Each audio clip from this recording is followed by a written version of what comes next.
It's that time again, as Monarch Radio brings you back to those golden days before television, when radio was the main source of family entertainment in the home.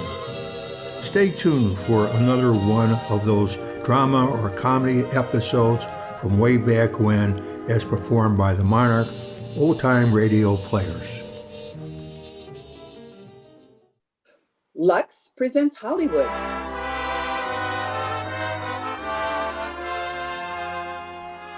Hello, radio listeners, and welcome to another great Monarch old-time radio production. This week is a real classic, a story that you've probably read or reread many times, and perhaps have seen the movie. It is the suspenseful yet wonderfully romantic story of Heathcliff and Cathy. This play is a powerful, gripping tale written by a girl whose life was as bleak as the somber Yorkshire moors where the story is laid. It's already stirred many millions, as it will tug at your heartstrings. Have you guessed what it is? The original radio play starred Barbara Stanwyck, Ida Lupino, and Brian Aherne. The movie, Wuthering Heights, which came out in 1939, starred Merle Oberon as Catherine Earnshaw Linton, Laurence Olivier as Heathcliff, David Niven as Edgar Linton, Geraldine Fitzgerald as Isabella Linton. It won the New York Film Critics Circle Award for Best Film and was nominated for the Academy Award for Best Picture. It is now Monarch Radio's pleasure to bring to its listening audience Wuthering Heights, which first aired on September 18th, 1939. Desolate and lonely are the rolling moorlands of England, where in the winter night the snowdrifts stand like giant specters in the teeth of screaming gales. About 100 years ago, a stranger lost his way on such a night. Freezing, blinded, and stumbling, he saw at last the fitful lights of an old manor house, aged and crumbling on the hillside. He knocked desperately at the door.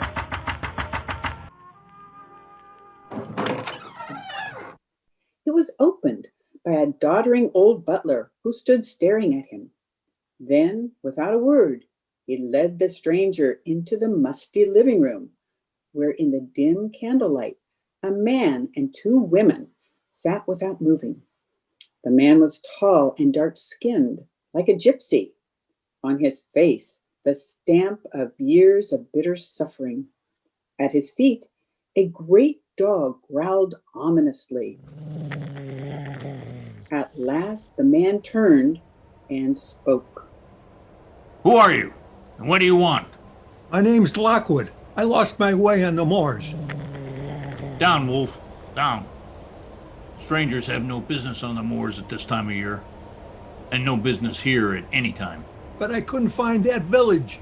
A man could die out there on a night like this. I'm afraid I'll have to presume on your hospitality until morning. Do it as you please. I beg your pardon? I don't keep accommodations for visitors.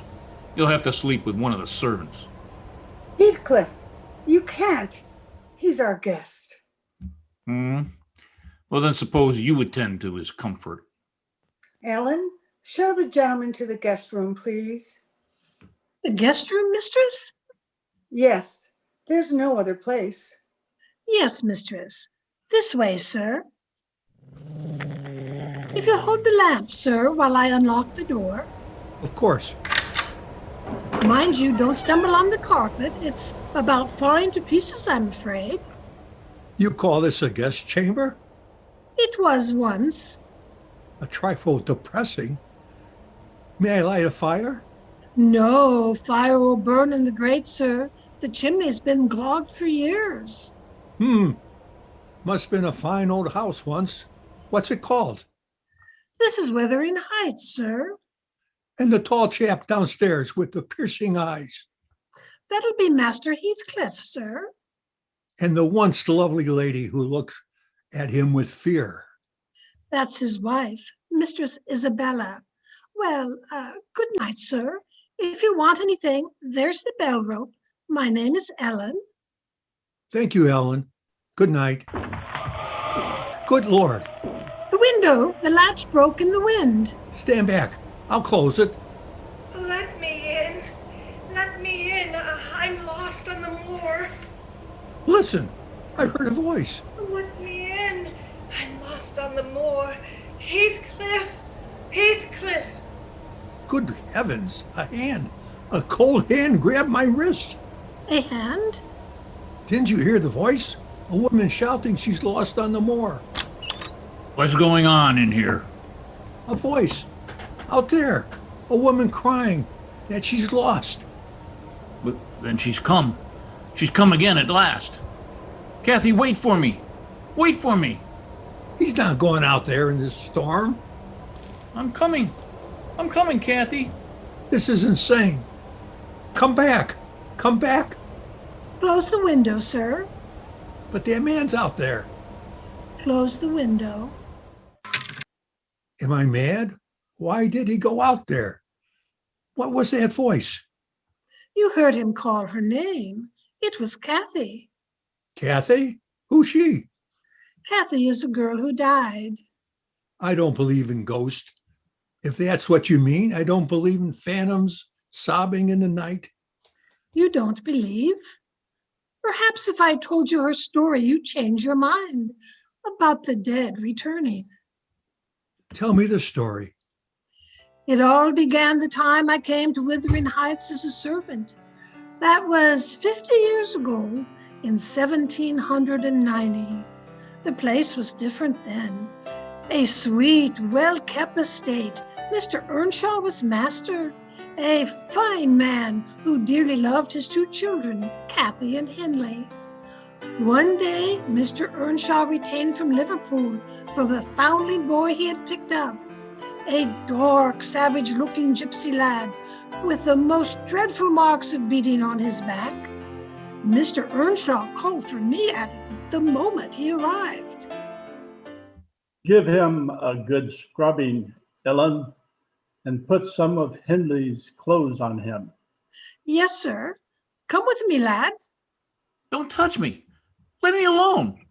Goodness. Now, son, Ellen won't hurt you. You're safe here. No one will ever beat you again. And you'll always have plenty to eat. Papa's home. Papa's home. Get out of my way. Hello, Father. Well, Henley. Well, Kathy. Oh, Papa, who's that boy? Yes, who is he, Father? Children, this little guest will pay us a visit for a time, as long as he wants a home here. He's dirty. Look at him. Kathy, don't make me be ashamed of you. Henley, he will sleep in your room. In my room? I won't let him. He's a dirty gypsy. That'll do, Henley. You must learn to share things. Take charge of the lad, Ellen. And what'll his name be, Mr. Earnshaw? His name? Why, I think we will call him Heathcliff. Yes, sir. Come, Heathcliff. That dark, brooding boy brought a subtle change to life at Wuthering Heights. The three children seemed to play together well enough, going scampering over the moors on their ponies and climbing the crags together. But neither Kathy nor Henley were open and frank anymore. And one day, the children fought. Your father gave me this pony. It's mine. Give me that pony, do you hear? Or I'll tell Father how you boasted that you'd turn us out when he died. That's a lie. I never said it. Of course he didn't. He did. He worms his way into everything Father does for us. He'll cheat us out of everything. You never had a father, you gypsy beggar, and you'll never get mine. Oh, Henley, don't hit him. No, don't. Heathcliff, look out, he has a stone. Oh, There. Fancy that'll teach you. Henley, he's bleeding. Serves him right. Gypsy scum. Heathcliff, are you hurt? he hit me with that stone. Oh, please, Heathcliff, don't look like that. Why don't you ever cry when you're hurt like other people? Why should I cry? I'll pay him back someday. I don't care how long I wait, if I can only pay him back. Oh, Heathcliff, don't say those things. Come, Heathcliff. Now Henry's gone, we can have our game at the castle again. I don't feel like playing at the castle. Please. You always smile and laugh when we're there. Come on, Heathcliff, we'll play our game. Don't frown so, Heathcliff. Now, sit here beside me on the stone and we'll look out over the moors. Well, this is our castle. Castle? It's Penistone Crag, and you know it. It's not either. This is your castle, and you're a prince in disguise. Tell me about it again. It's all true, cross my heart. Your father was Emperor of China, and your mother a Queen of India. You were kidnapped by wicked sailors and brought to England. Don't make fun of me, Kathy. I'm not making fun of you. You're really and truly a prince, and I'm your slave. You're not my slave. You're my queen, Kathy, and you'll always be my queen. Nobody else will make you his queen. You hear? Yes, Heathcliff, your queen. And that's the way they grew up, wild and free, roaming the moors together. But Henley grew more and more jealous. Kathy was 18 and Henley passed 21 when Mr. Earnshaw died. Good man. He never saw the evil of life and had raised Heathcliff like his own son. But on the very day of his funeral... You're not going into that room to look at my father's body. Why? He loved me more than he did you. He's past your wheedling now. I'm master of Wuthering Heights. If you want to stay here, we've need for a stable boy. A stable boy? Either that or get out. And that's what he became. Heathcliff, who had lived under this roof as one of the family, was a stable boy. Well, give me a hand up to my saddle. Very well. Sir, you gypsy beggar, how many times must I tell you? Sir. Huh, that's better. By the time I come back in the morning, I want these stables scrubbed. Scrubbed, do you understand? And if they're not, I'll thrash you till my arms are off. Heathcliff. Heathcliff. Yes, Kathy? Heathcliff, I heard him. How much longer are you going to stand for this? I don't know what you mean. Oh, look at you, dirty and unkempt and in rags. Why aren't you a man? Why don't you run away? Run away? What, from you? You could come back rich and take me away. Why aren't you a prince like we said long ago? Why can't you rescue me, Heathcliff? Kathy, come away with me now. Now? Where? Oh, anywhere. You mean leave as we are? Live in haystacks? Steal our food? Oh, no, Heathcliff. That isn't what I want. No, you just want me to go off, alone. Well, it won't do. I've stayed here since your father died, been beaten and cursed like a dog, abused and driven mad, just because I could be near you. And like a dog, I'll stay to the end. To the end. Yet Heathcliff did run away. The curses and insults were too much even for his great love, and he disappeared. Kathy found a new world in her introduction at Linton Manor. With Edgar Linton and his sister Isabella, both Kathy's age, music and laughter were there, shining eyes and dancing, and it was her escape from Wuthering Heights. Edgar Linton fell madly in love with Kathy. They were constantly together. Then one evening, Edgar brought Kathy home in a pony cart. As quickly as I could, I tried to warn her. My hand down from the cart, Miss Kathy? Oh, thank you, Edgar. Oh, Ellen, we had the most marvelous time. Judge Linton had guests from Liverpool. Kathy, come here. Excuse me, Edgar. Certainly. Something wrong, Ellen? Heathcliff's back. Heathcliff? Well, when did he come? Last night. He talked so strange. Here he is now. Hello, Kathy. Heathcliff, you said you'd stay away until... Why were you gone so long? I didn't expect to find you here. Why were you gone so long? Because I've met the Lintons, because I was at their home, because I've learned to dance and had a wonderful, delightful, fascinating time. You the stable boy? Would you mind putting up my horse for an hour? Yes. And you might wash your hands and comb your hair, Heathcliff, so I needn't be ashamed of you before a guest. And look after Mr. Linton's horse, please. Let him look after his own horse. Pleasant fellow. How can your brother allow such a beast of a gypsy stable boy to act like this? Beast of a stable boy? Of course, a roadside beggar, giving himself airs of equality. What do you know about Heathcliff? Well, judging from this performance, all I need to know. He was my friend long before you. That blackguard? Blackguard and all. He belongs under our roof, and you'll speak well of him or get out. Kathy, are you out of your senses? Get out, I said, or stop calling those I love names. Those you love? That stable boy? Yes. Kathy, do you realize what you're saying? I'm saying I hate you. I hate the look of that milk-white face, and I hate the touch of your soft, foolish hands. Some of that gypsy's evil soul has gotten into you, I think. Yes. Some of that beggar's dirt is on you.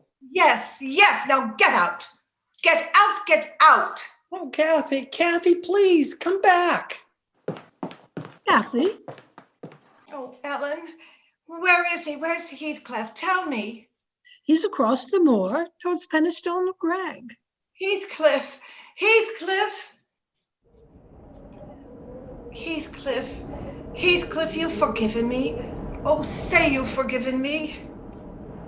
It wasn't your heart that spoke, Kathy. No, my darling, because my heart is yours.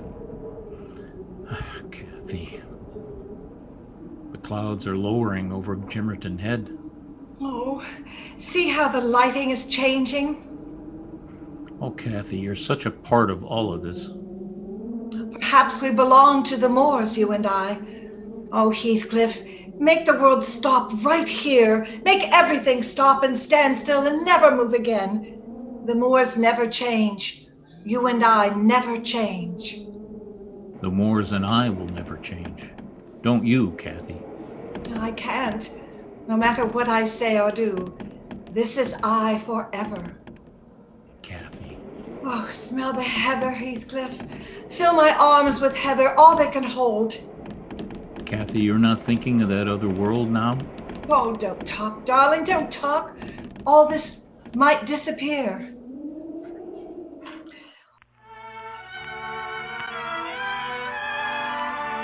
Ellen, hurry, please. My hair's not nearly done yet. What's the matter? Supposing you're not ready when young Mr. Linton gets here. In a young man who'd come sniveling back after the way you treated him. But I sent my apologies to him, didn't I? Of course he'll come. Oh, Kathy, I can't believe this change in you. Just yesterday, it seemed you were just a stupid, harum-scarum child with dirty hands and a wistful heart. Well, that's my other nature, Ellen. I still have it. It used to fly around wild, but now I can coax it into a cage whenever I want to. Heathcliff, since when are you in the habit of entering my room? I want to talk to you. Get out, Ellen. I will not. I take orders from... Get out. Well, now that we're so happily alone, may I know to what I owe this great honor? He's coming here again. Who? You know who I mean. That stupid fop, Linton. Oh, you're unbearable, utterly unbearable. Why are you dressed in silk? Because gentlefolk dress for dinner. And why are you trying to win his puling flatteries? I'm not a child anymore. You can't talk to me that way. I'm not talking to a child. I'm talking to Kathy. My Kathy. Oh, I'm your Kathy? Yes. Am I to take orders from you, a dirty stable boy? Allow you to select what dresses I shall wear and bow humbly to your horrible, wretched tempers? Kathy, where's your heart? You had a chance to be something else. You left here once. Why didn't you stay away? Now let me alone. That's right. That's right. The dirty stable boy can't come lest he soil your dress. But who soils your heart? Who turns you into a cheap, vain, ambitious fool? Linton does. You let yourself be loved by him because you want to be a fine lady, because it pleases your stupid, greedy vanity. Stop it. Thief or beggar is all you were born to be. Kneeling beside the road, begging for favors, not earning them, but whimpering for them with dirty hands. I see. All I am to you now is a pair of dirty hands. Well, have them then. Have them where they belong. How dare you? How dare you? No, it doesn't help to strike you. Well, Heathcliff, I thank you to stay out of my kitchen. Is Kathy still with him? Yes, she is. What's the matter with you? What are you staring at? I want to crawl to her feet, whimper to be forgiven for loving her, for needing her more than my own life, for belonging to her more than my own soul. I want to beg for a smile. I don't care if she loves Linton or whom she loves, if only she'll look at me and say my name. Oh, Heathcliff, you... Ellen? Ellen? She's coming now. Get out, Heathcliff. I'll wait outside the door. No, you can't. I want to be where I can see her and hear her. Heathcliff. Ellen, where are you? Oh, here you are. Yes, Miss Kathy. Has Mr. Linton gone? No, he's just left. Oh, Ellen, I have some wonderful news for you. Well, the kitchen's no place for that dress. Come inside. No, listen. Edgar has asked me to marry him. What did you say? Well, I'm going to give him my answer tomorrow. Kathy, do you love him? Of course. Why? No, isn't that a silly question? Because he's handsome and pleasant to be with. Not enough. And because he'll be rich someday, and I'll be the finest lady in the county. Oh, Ellen, it would be heaven to escape from here. What about Heathcliff? Heathcliff. Ellen, you know, he gets worse every day. It would degrade me to marry him. I wish he'd never come back. What was that? I think, oh, nothing. The wind, perhaps. Well, darling, if Mr. Edgar and his beautiful home mean heaven to you, you'd better enter that heaven and take your place among the Linton angels. The only thing is, I wonder if I belong in heaven. I dreamed once I was there, and I broke my heart with weeping to come back to earth, to the bleak moors. And I awoke, sobbing with joy, on top of Wuthering Heights. And so you see, Ellen, I suppose I've really no more business marrying Edgar Linton than I'd have in heaven. But oh, Ellen, what can I do? You're thinking of Heathcliff? Who else? He's sunk so low. He seems to take pleasure in being mean and brutal, and yet he's more myself than I am. Whatever our souls are made of, his and mine are the same. Everything he's suffered, I've suffered too. The little happiness he's known, I've known. If everything else in the world died and only Heathcliff remains, life would still be full for me. Who was that? Oh, Ellen, I heard. Miss Kathy. Yes, Joseph. Heathcliff's taken Master Himley's best horse and he's gone. Gone? Ellen, did he hear what I said? Yes, Miss Kathy. Oh, how much did he hear? Oh, I'm not sure, but I think to where you said it would degrade you to marry him. No, Heathcliff. Heathcliff, come back. Come back, Heathcliff. On that stormy winter night a century ago, the traveler, Lockwood, sat in the musty guest room at Wuthering Heights, listening to the story told to him by the old servant Ellen. Outside, the wind swept over the moors, shaking the ancient house to its foundation. The lamp on the mantelpiece flickered, casting eerie shadows. That night, Heathcliff went away. Cathy ran far across the moors after him in the bitter cold, calling his name into the wind. Hours later, in the morning, Edgar Linton found her, half frozen in her silken party dress, unconscious on the crag the children used to call the castle.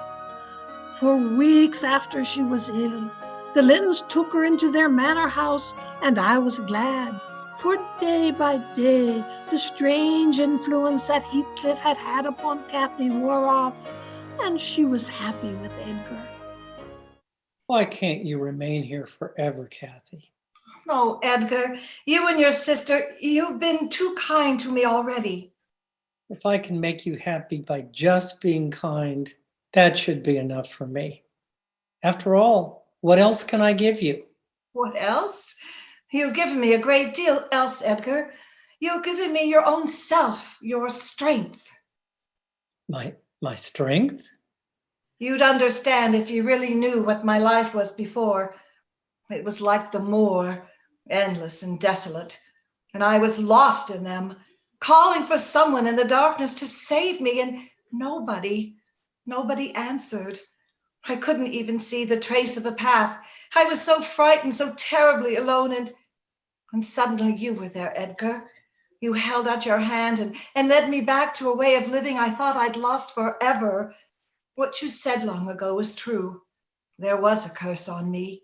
It kept me from being myself, or at least what I wanted to be. And that kept me from living in heaven. There, do you understand now? Oh, Cathy, my darling. Let me take care of you forever. Let me guard you and love you always. Would you? Would you love me always? Always, Cathy. Then let's be married, Edgar. Quickly, quickly. If the Linton home had seemed heaven to me before, I don't know what to call it after she became its mistress. The only one who did not seem completely happy was Edgar's sister, Isabella. A year or two after the marriage, the three of them sat in the drawing room. Edgar reading, Isabella playing the spinet, and Cathy quietly doing pettipoint, when the door knocker sounded. When I saw who it was, I went back into the drawing room. Yes, Ellen? Why, what's the matter? Mistress Cathy, Heathcliff has come back. Tell him I'm not home, Helen. Not at home, darling? To whom? It's Heathcliff. Heathcliff? Well, does he seem the same, Ellen? No, sir. I hardly recognized him. Fine clothes. He seems quite the gentleman. Don't prattle, Ellen. I said I didn't wish to see him. Oh, nonsense, Cathy. It's been a long time. Bygones must be bygones. Oh, yes. Let us see some kind of collar. Show him in, Ellen. Yes, sir. Edgar, this is a mistake. Why, Cathy, your hands are trembling. Are they? The past is dead, dear. Don't hesitate to smile and be nice to him, because I'll understand it's my wife who loves me who smiles. Thank you, Edgar. You always understand. Mr. Heathcliff. Come in. Hello, Cathy. How are you, Heathcliff? Have you met my sister Isabella? No, I'm sorry. How do you do, Miss Linton? We are glad to see a guest, sir. Thank you. Well, Heathcliff, I must say I've never seen such a complete change in a man. You seem to have prospered. You must have gone to America. I did. We wondered where you went. And you must have found at least a gold mine. No, I merely remembered that my father was an emperor of China and my mother a queen of India. I beg your pardon? So I claimed my inheritance. Cathy will understand. It's an old joke between us. I see. Are you staying long in the neighborhood? I'm staying the rest of my life. Really? I've just bought the horses, the cattle, and the moor belonging to the estate known as Wuthering Heights. No. You mean Kathy's brother Henley sold out? But he doesn't know it yet.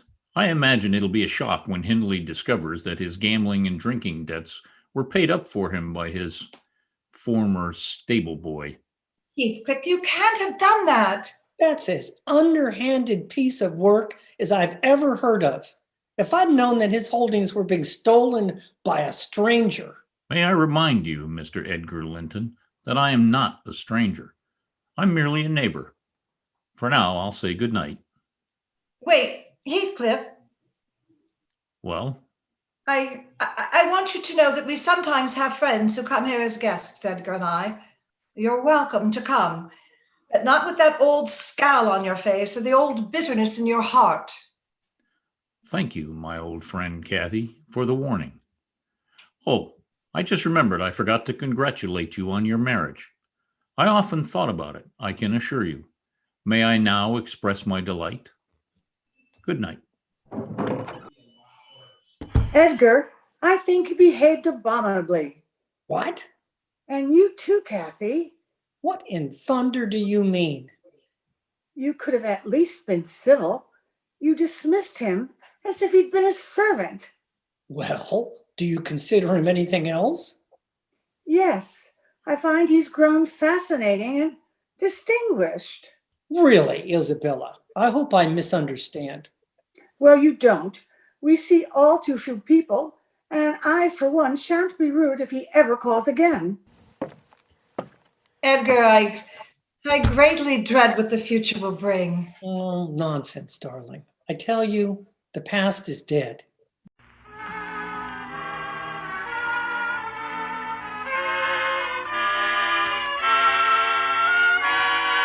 Well, that's all, Joseph.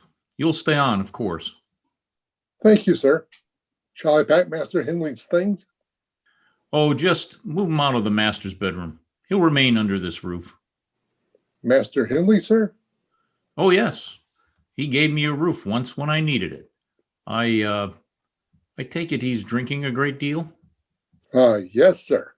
The Dr. Kenneth has ordered him not to. Well, give him all the drink he wants. Yes, sir. A lady's waiting to see you, sir. A lady? From Linton Manor, sir. Well, why didn't you tell me? In the future, announce visitors at once. Oh, Miss Linton. Are you disappointed, sir? No, not at all. Well, I was passing by, and my horse went lame. I see. Mr. Heathcliff, I want to tell you I'm furious with my brother and with Kathy. They received you most shamefully last night. Your brother didn't send you with this apology, did he? No. In fact, he's forbidden me to. To speak to me? Well, yes. And Kathy also forbade you? Yes. Well, then, in all the moorland, you are my only friend, Well, I would like to be. Thank you, Miss Linton. I enjoy frankness. You didn't come here to apologize, and your horse didn't go lame.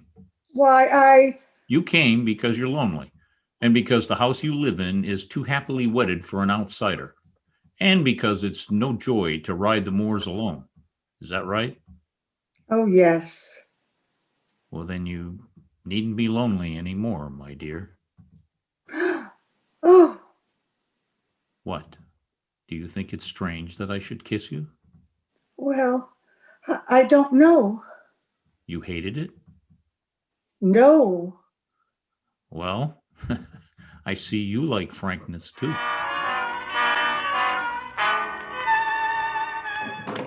Oh, come in, Kathy. Wasn't it a lovely dance tonight? Though I think you could have been more gracious to my guest. Isabella, may I speak to you for a moment? Well, You behaved disgracefully. how may I ask? Oh, it was bad enough asking Heathcliff here without consulting us or preparing us. You'd have forbidden me. To make a spectacle of yourself, to throw yourself at him the way you did.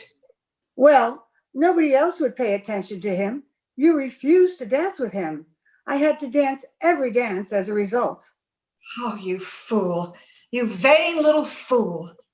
Really, Kathy? I'm going to open your eyes, Isabella. He's using you to be near me, to smile at me behind your back, to stare at me until our guests fear his murderous gypsy look, to try to rouse something in my heart that's dead. And I'll not let you help him any longer.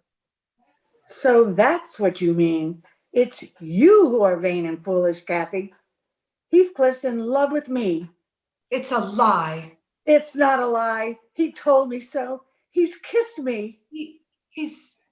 Yes, kissed me, held me in his arms, told me he loves me. Oh, I'm going to your brother. Yes, go to Edgar. Tell him Heathcliff asked me to marry him, and that I've said yes. You hear? Yes. You can't. He's not a man.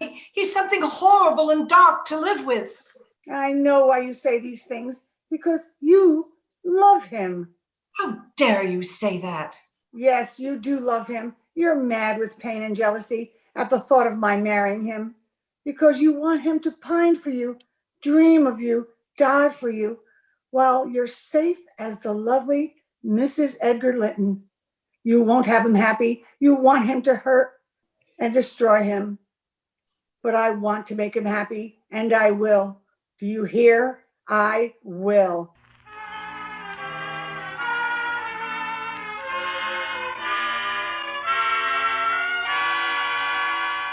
Sit down, Kathy. I won't say I'm not surprised to see you. Heathcliff, is it true? Is what true? Did you ask Isabella to marry you? Oh, Oh, Heathcliff, you mustn't do this villainous thing. She's never harmed you. no. But you've harmed me, Then punish me. and that's what I intend to do. I don't understand. Every moment I hold her in my arms, when I kiss her, when I promise her life and happiness, you'll be punished. You'd marry her to do that? Yes, to teach you the ways of pain and the hell that I'm in. Oh, Heathcliff, you can't. If there's anything human left in you, don't make me a partner in this crime. It's mad and it's stupid. If your heart were only stronger than your dull care for the world and its conventions, I'd live silent and content in your shadow, begging for an occasional word or thought as I used to. But now, you had to destroy me with that weakness you call virtue. You had to keep me tormented with that cruelty you think so pious. How have I been cruel? You wished to be known as the finest lady in the county. You wanted your luxury and your light. And at the same time, you wanted to keep me your despairing lover. Well, now that I am returned, had you given me the smile of love, I might have been content. But you needn't think of me now as your despairing and foolish lover. You can think of me as Isabella's husband and be glad for my happiness, as I am for yours. In the crumbling house on Wuthering Heights, 100 years ago, the candle burns low in the dreary guest room. There's no sound but the wind outside and the hushed voice of the old maidservant as she tells her story. It was then that Isabel Linton came into this house as a bride. Yes, Heathcliff married her out of revenge. The same revenge that made him keep Henley here, a staggering, broken fool, slowly drinking himself into the grave. Isabel learned the reason for her marriage to Heathcliff, but she was powerless to do anything. Then one day, Dr. Kenneth, an old friend, came to see her. He had come that morning from Linton Manor. Isabella, go back where you belong, to Edgar's house. Edgar disowned me, Dr. Kenneth. I know, but he needs you now. Kathy's gravely ill. Really? Didn't you know? It's a matter of days now, perhaps hours. Fever, inflammation of the lungs, this intense cold, and and something else. Something else? I'd call it the will to die. If Kathy dies, I might begin to live. Isabella. Begin to live? Ha! In this house with Heathcliff, nothing can live. No, Hindley, nothing but hate. Goodbye. So you think you'll begin to live when Kathy dies? You won't. Oh, Hindley, what is it? This house. I can feel the hate within it, like a crushing weight. Of course you can. And you, he hates you even more than he does me. Stop it. He loathes you. Oh. Every time you kiss him, his heart breaks with rage that it's not Kathy. Isabella, why don't you do what I've been too weak to do? Kill him. Kill him. Kill him. Don't talk to me. Get away. While there's still time to save your immortal soul. Well, Hindley, remarkable. Oh, Heathcliff. Really, Hindley, the first coherent speech I've heard from you in weeks. Heathcliff, please don't. I tried to stop him. Thank you, my dear wife. Your loyalty is touching. Your curses will come home to feed on your own heart. Every agony you've given will return. Laugh now, Heathcliff. There's no laughter in hell. Heathcliff, why do you have him here? I can't breathe with him in this house. Oh, existence would be so much less without my boyhood friend under my roof. Oh, Heathcliff, you poison yourself with paying him back what he gave you. Send him away and love will come back to this house. Kiss me, Heathcliff. Tell me you love me. Tell me, darling. Why isn't there the smell of heather in your hair? Oh, Heathcliff, let me come near you, please. You're not as black and horrible as they say. It's just you're full of pain, all twisted inside. I can make you happy, my darling. Let me, please. You'll never regret letting me try. I'll be your slave. I'll bring life to you, life and sunshine and freshness. Put your arms around me. Look into my eyes. Your eyes are empty, like Linton's. Oh, they're not empty. If you'll only look deeper, Heathcliff. Look at me. I'm pretty. I'm a woman. Let your heart see me just once. It's no use. Why did God give me life? What is it but hunger and pain? A naked runner in a storm of spears.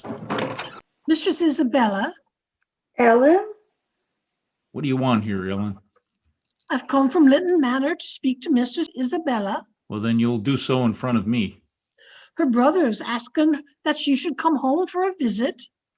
Ah, so he's lost some of his pride, has he? Well, there's none gone in this house.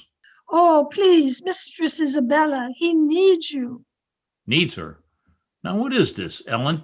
Why does he need her? Let go of me. Kathy's ill. Yes, She's dying. Tell me the truth. yes, she's dying. Die. Joseph, You're not going, Heathcliff. Yes, Master Heathcliff? saddle my horse at once. No, she belongs to Edgar. She belongs to me. If she's dying, let her die in his arms, where she belongs. Let her die. Let her die. Now who speaks of hate? Get out of my way. Heathcliff. Oh, no, no. And there was a murmur from the height, a far away and wild, heartbroken moan. The wings of Lucifer beat on the night. The soul of Lucifer wept all alone. Shall I read some more, darling? No, Edgar. Will you open the window? Won't it be too cold? Please. Of course, darling. Oh, now I can smell the heather. And Edgar, isn't there a south wind? And isn't the smell almost gone? Yes, quite gone. Edgar, will you get me something? Anything you wish, my darling. Some heather. Oh, there's a beautiful patch near the castle. Will you get it from there? What castle, Kathy? The castle on the moors, of course. Bring me some from there. Oh, you're in a fever, dear. There's no castle on the moors. There is. There is. On the little hill beyond Wuthering Heights. You mean Penistone Crag? Yes. Yes, please go. Oh, why do you call it the castle? Because I was a queen there once. Will you bring me the heather, darling? Oh, if you'll rest while I'm gone and sleep. You're so kind, so good. Oh, my darling. Oh, you made me the finest lady in the county. Go now, please. Give me the heather so I can have it on my pillow. Sleep, my dear Kathy. I'll be back with the flower you want.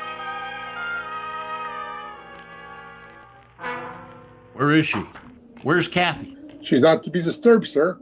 Master Linton has gone for the doctor. Get out of my way.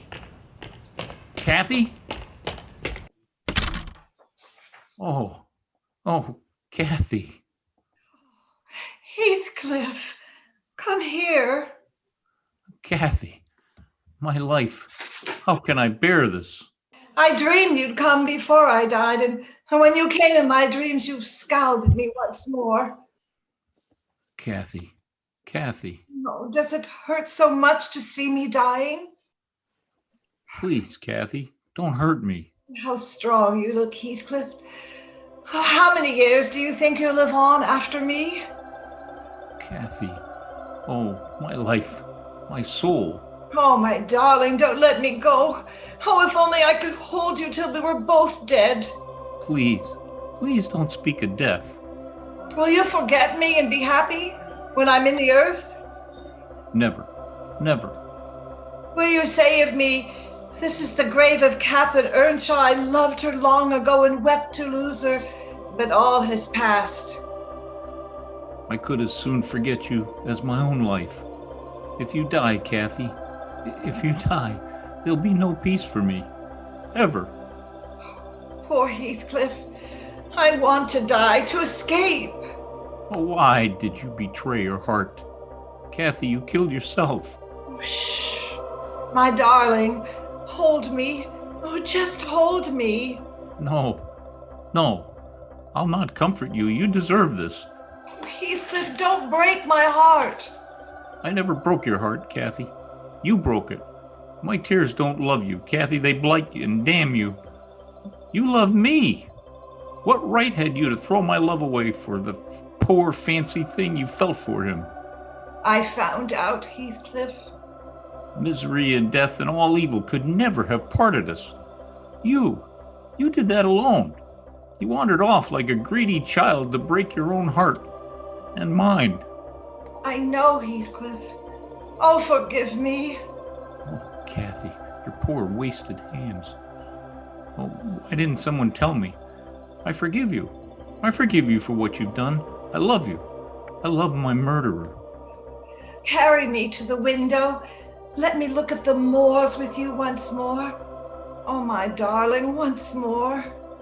Yes. Oh, how lovely the sky looks. Oh, and over there is our castle, remember? I'll never forget. The castle, Heathcliff. I'll be waiting there until you come. I'll be waiting there. Goodbye. Kathy? No. Heathcliff, they're coming. Master Edgar. Oh, for heaven's sakes, go away and... Kathy. You're dead, Kathy. May your soul hear this before I go. May you not rest so long as I live on. I killed you. Then haunt me. Be with me always. Take any form you wish, only don't leave me where I can't find you. I can't live without my life. I can't live without my soul. And though that was 20 years ago, I can still hear and see that wild hour. with poor Heathcliff holding the dead body of his beloved, crying out to Cathy's soul to haunt and torment him till he died. Then the strange hand that gripped my wrist last night, the strange voice that called me was Cathy, and Heathcliff went to follow her into the storm.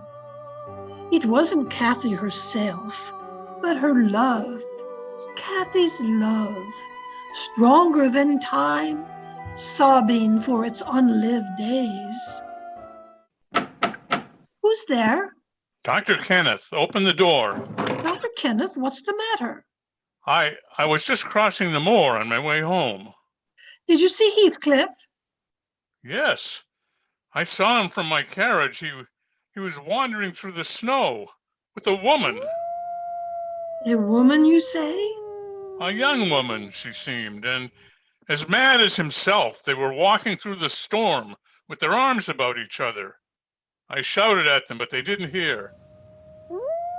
I was nearly up to them when suddenly my horse reared and plunged, and then I found him, alone, lying in the snow.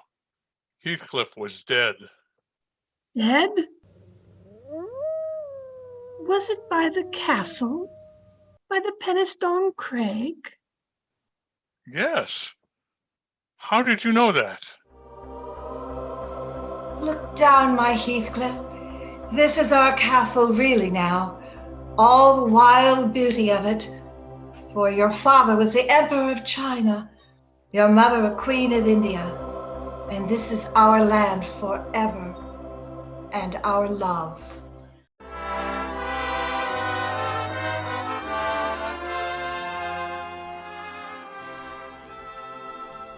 And now, thank you for listening to another wonderful recording by the Monarch Old Time Radio Players.